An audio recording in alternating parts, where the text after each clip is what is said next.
welcome to Pro Talk Plus, the Winner's Edge, Week 16 of the NFL season. Man, if you're listening to the Rad Man, you should be winning some money. This has been an exciting season. We've got a lot to talk about. Week 16 is on the books. What's up, Rad Man? What's up? Hey, it's hot. Try to make it happen, and you stick to the hot teams. I was with a hot team last week. Made a critical error. Didn't know Big Ben was going to realize he's 40 years old or something like that. And he can only give it to you every other week or every 3 weeks. He was horrible. And sorry about that, minus 13. The Steelers got ran out of Arrowhead Stadium last week. That was one of my few misses in recent weeks. I did have the Eagles. I did have Cincinnati, telling you Cincinnati was going to take care of business. The Rams, Minnesota with the over was definitely another one I told you about. In Las Vegas, over Denver was another winner of my prime time picks from last week. And of course, Monday night was a laugher with Miami just walking off the field in like a preseason game, defeating the New Orleans Saints. Hope you followed me on some of those, my picks of the week, my big picks. They still would have won you some money, even if you minused out the Pittsburgh Steelers game.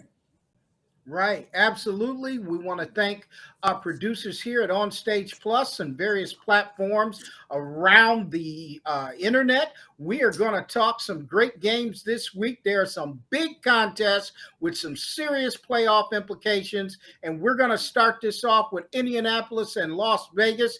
This game has some serious implications. Carson Wentz is out with COVID. He might be cleared to play with these change of rules, but that's going to affect a lot of games. COVID is wreaking havoc, isn't it? I mean, throughout the league. Yes, it is. I'm just wondering what their testing policy is. If you allow guys back after 5 days, do they have to test every day? Or are they? I mean, it's obvious that I guess before you let them back after that 5th day, they have to test negative. I'm hoping. I think they've got to have at least 2 straight negative tests. 2 straight negative. Okay. Within that 5-day period, they have to clear 2 straight days. So I think that, they basically just changed it, but I think they have to have at least 2 clear days. Okay. We'll see how that works because it seems like the same people keep getting it back and forth every time. It's the same people now. And so which lends you to believe it's something once it gets in your system and you're not you're unvaccinated, like a Lamar Jackson, Carson Wentz is another one. Deion Dawkins. Dawkins. These guys keep getting it 2-3 times. What is that doing for their body in the long run? Right. That's the real thing you got to look at. They talking short term, but let's see what happens in the long run with these guys. And obviously, Deion Dawkins has had some endurance problems throughout the course of this season. I was kind of surprised he made the Pro Bowl because he's had some struggles on long drives. It makes you wonder who's making these selections, because for him to make the Pro Bowl is a joke, a complete joke. He was a shell of himself the entire season. Just because they ran him out there, by the time the 4th quarter played, he didn't have nothing left. And that's going to be an issue. They're going to have to see how they're going to rotate that line, and why won't they rotate him in and out so that the 3rd or 4th quarter, he could have more endurance to be able to give you a little more in the 4th quarter because you rested him early in the game. To me, it doesn't make sense to play him like they have been. So we'll see how this COVID takes place. Carson Wentz, it's gonna be a COVID race to the finish. That's what this is gonna be. They had about 8 guys, right? Radman from Indianapolis that were out with COVID. And Darius Leonard, Nelson. I mean, COVID, this is an asterisk season. And it's hard to predict games because you don't know who's going to play until almost Sunday before the game. You could be ruled out in COVID protocols. So that's the key. You almost have to bet between 12-1 or before those late game starts. Get your bets in, because you can't go from it a day or 2 in advance. You're going to have to right now wait and see who's on the list. They didn't put a whole bunch of people off the list, but who to say they won't test positive before Sunday and you have to put them back on the list? Yeah, I mean, this is weird, very weird. So how do you see this game? Indianapolis and Las Vegas. This game has some serious playoff implications. Los Angeles Raiders, the Las Vegas Raiders are on the edge. Indianapolis can basically solidify themselves in the playoffs with a win on Sunday, but they all have some COVID challenges. They certainly do. The Raiders traveling east to Indianapolis. Both teams have COVID issues. The Indianapolis Colts are favored by 7.5. I think that's a little heavy lead. I think the Raiders are going to give this a good game. I think look for this game to go over. I think both teams are going to put points on the board. If Carson Wentz is not able to play, watch for Sam Egler starting, and he's a young quarterback. I think the Raiders will take advantage of him and be able to win this game. So I will take right now, I'm taking that 48 back and going under 43 because I don't think Indianapolis will be able to score a lot of points with that young man on the field because I think the Raiders will be able to stop them. The running game, they'll slow their running game down enough to keep themselves in the game and win it like a 2017 score. And also, I think the Raiders will be playing for John Madden too. And let's definitely dedicate this show to John Madden, who definitely made football and the young people lives of America and across the world a much better place with that game. All he wanted to do was just teach people to learn a little bit more about how football is played, how the nuances of the game, and it blew up into a major EA sporting game called Madden. And it's in it's almost like the TV, Mario. It's in almost every household. Every single household. He was probably one of the most dynamic coaches of any generation. And I think he was the real creator of the Oakland mystique. I think they gave a lot of credit to Al Davis, and certainly he deserves that. But this guy for 10 years, at the age of 32 to 42, produced some very good football teams almost each and every year. Hall of Famers across the board. He's the one that had the Lester Hayes of the world and Otis Sistrunk and all those guys. They were I think they were just such characters, along with him.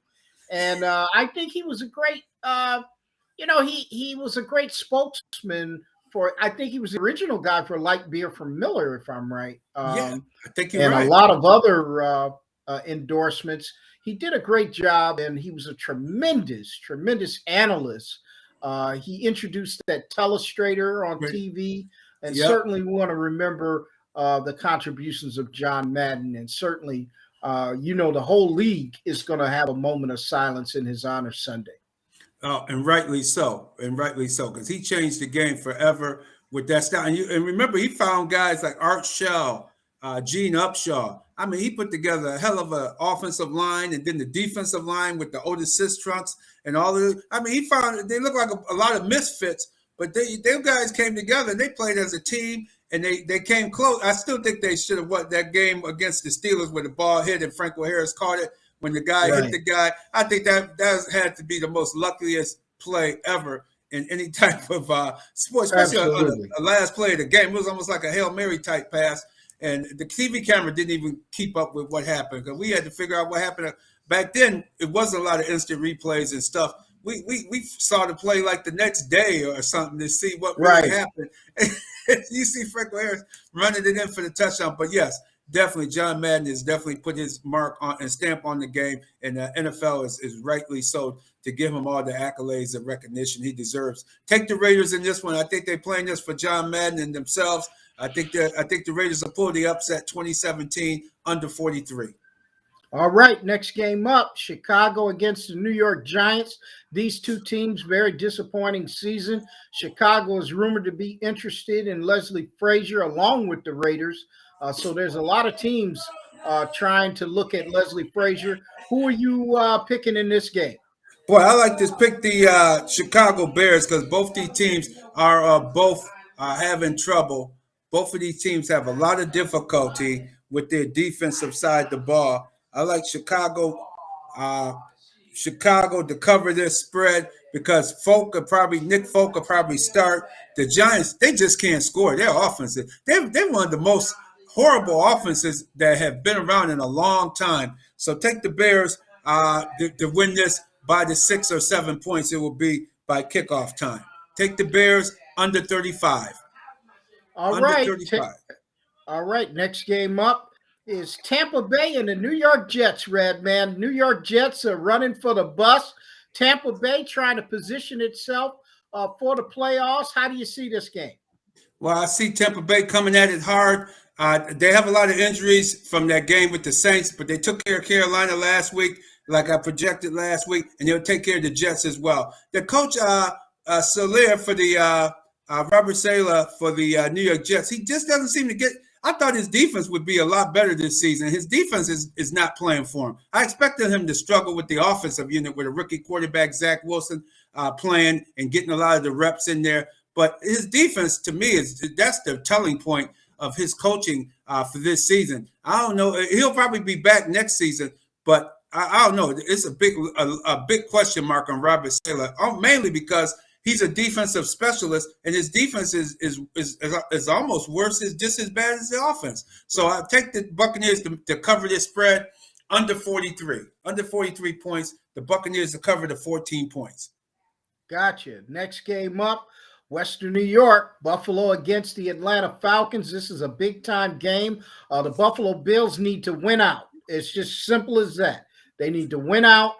Don't go to sleep on any games. This is a big game coming into Orchard Park. Atlanta does have some weapons.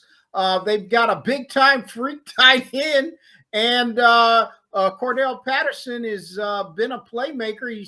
They use him similar to the way that San Francisco uses Deebo Samuels. How do you see this game? This is a game that the Bills need to come in with their A game and take care of business. They certainly must. I see Edmonds. They may be dropping Edmonds in the coverage, or definitely the safety Hyde or Poyer will be around Kyle Pitts. They have some other good talent on the offense. Cordell Patterson is still in the league. He was drafted by the Minnesota Vikings back when defensive coordinator Leslie Frazier was the head coach of the Minnesota Vikings. So it's going to be an interesting contest. I think if weather-wise, Buffalo should be able to cover the spread of 14 points because Matt Ryan seems to turn that ball over a lot. The defense, the Falcons been blown out an awful lot, which tells me they're coming up into cold weather for them either way. The Bills should be able to cover the 14 points. Take the over 47 because I think both teams will put points on the board. The Bills should be in the 30s, and the Falcons will score enough. This game should be over 47. Take the Bills to cover that 14-point spread. All right, next game up, Dallas and Arizona. Serious playoff positioning here. Arizona has been on the skids, started off very hot. Dallas is playing good ball. How do you see this game? Wow, Dallas is playing well. Arizona playing poorly. It's bad ankle sprain, the high ankle sprain of Kyler Murray. He just can't elude the pressure, and he doesn't have a number one receiver. A.J. Green, Kirk, the tight end Zach Ertz has stepped up a little bit, but none of his receivers have really taken over Hopkins' spot. Hopkins is a big loss for them on the offense. On the defensive side, the defense is just on the field way too long because the offense is punting the ball back to the defense, back to the other team. So in this week opponent, the Cowboys should cover that 14 points, take over 54. But buyer beware. Kyler Murray has not lost in that stadium. He's 10-0 in that stadium because he's from there. He won the state championship 2 years in a row. Every time in the time he's come back, he's won. Arizona defeated the Cowboys there last year. So buyer beware. Kyler Murray's undefeated in that stadium, but I just don't think Kyler Murray and the Arizona Cardinals have enough weapons to cover to compete against a strong Cowboys defense and a decent offense of Dallas. Take Dallas to cover the 7 points. All right, next game up, Philadelphia and Washington. Philly and Washington are still in a fight for a playoff berth. And Philly is hanging in there, man. So is Washington. Yes. Washington, you mentioned we talked about COVID at the beginning of this show. COVID really decimated Washington last week. I can't believe Washington started Tyler Heineke after he got off the COVID list Saturday night. They flew him up there for the game, or he made it to the game. And you just can't have a quarterback not practice all week and come out there and think he's going to perform. And he took a beating too. Whoo, he took some, man, that one shot where the guy hit him with the crown of his helmet, that guy should have been thrown out the game, man. They didn't even throw a flag. So it makes you wonder, the referees protect certain quarterbacks and other quarterbacks who don't have a name recognition or name value to the league. They don't call, because that man should have been ejected from the game. If you want to protect quarterbacks the way you claim you want to do. And then somebody bump into Tom Brady. Oh, everybody they threw their hats in the flags, man. Oh yeah. They all jumping on that so quick. But Eagles, take the Eagles in this one. The Eagles are the better team right now. Philadelphia, but they got guys on COVID and they have injuries too. So this is a toss-up almost, but I'm going with the Eagles to cover the 4-point spread under 44. I think it'll be a low-scoring contest. The Eagles with Jalen Hurts just have a little bit more offense. They'll be able to beat the Washington football team by more than 4 points under 44. All right, next game up, Kansas City and Cincinnati. This game has serious playoff implications as both of these teams are positioning themselves for a playoff run. Kansas City, of course, is in the driver's seat for home field advantage, and Cincinnati could very well win the AFC Central. How do you see this game? Oh, this is the game of the week. Should be a very good game. Cincinnati, as I said the week before, Cincinnati is almost there, but they're not quite there yet. They don't have enough defense their cornerbacks are very small. I think the tight end Kelsey, if he's off the COVID list, will be playing. Tyreek Hill and there's Hardeman. Their assortment of receivers. Damian Williams is back as the running back because the other running back Hilaire hurt his collarbone. Boy, he's injury prone. He's got a lot of injuries. Right. Hilaire. He's a good running back, but he's suffered a lot. Just in 2 seasons, he's suffered down near a lifetime of injuries in his 2 years in the NFL. But take Kansas City, and I think it'll be over 53. Take Kansas City to cover the spread. It's a 7-point spread, which is a tough spread right now. But I think Kansas City has enough in them. And their defense will cause Joe Burrow to throw some interceptions. And I think right now the Bengals are playing a really good team. They're not playing a depleted Ravens team that they played the week before and a couple other weaker teams that they've had this season. Take KC over 53. All right, next game up, New England and Jacksonville. Implications for New England. Jacksonville is running for the bus and a new coach. How do you see this game? I see this as a quick one for the New England. They'll take quick control of this game. I think under 39 points. They'll take care of a young quarterback. He's going to be Trevor Lawrence of the Jaguars. Going to have all kinds of trouble. Take New England to cover that spread. It's a big spread, but take it. I don't like big spreads, but in this case, New England, 2 losses in a row. Their defense has got to rise up to show that, hey, they want to be in the playoffs. Under 39, Patriots covering a 14-point spread. Put it in the book. That's almost a guarantee right there for this week. Patriots winning this game. Hey, next game up, Miami and Tennessee. Man, Miami, Brian Flores, you got to give him credit. He got this team right back into things. They had a tough go at it at first, had a very tough schedule. Now they're on the cusp of making the playoffs. It could happen.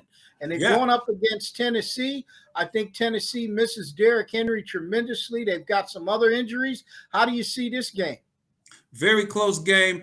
It's played in Tennessee. Miami beat up on the Giants. They beat a lot of weaker teams. They caught the Saints when the Saints were missing 14 people last week, turned that into a preseason game. That game was over on the first play of the game, which was a pick 6 by the rookie quarterback. They're not going against a rookie quarterback this week. A veteran team, Mike Vrabel, coached New England style. So it's 2 New England ex-coaches going at it this week. Look for Tennessee to win this game at home. Tennessee is favored by 3.5 right now. So take Tennessee to win this game. They'll win by 4 points in this contest. It should be close, but I think Tennessee will pull away just at the end. Maybe a pick 6 or something in this game. The Dolphins is getting good. Their defense playing much better. Watch for Tennessee to barely win this game and cover that spread. Take Tennessee to win this one. All right, Tennessee to win this one. Hey, another great game. This game, serious implications. LA Chargers against the Denver Broncos, both teams fighting for that last playoff spot. Where do you see it? I mean, how do you figure the Chargers lose to the Houston Texans last week and have put themselves in a position that they could knock themselves out of the playoffs if they don't finish the season on the right note? How do you see this game? LA Chargers, Denver Broncos. Yeah, and Charger fans, and they're out in LA upset. The Chargers should win this game due to the fact that Drew Luck is quarterbacking the Denver Broncos. If Drew Luck wasn't there, if Teddy Bridgewater was able to come back right now, he's still in concussion protocol because that was a serious concussion he took, a serious concussion where his head hit the ground after the guy kind of shoved him into the ground, and he went in there and ended up with a concussion.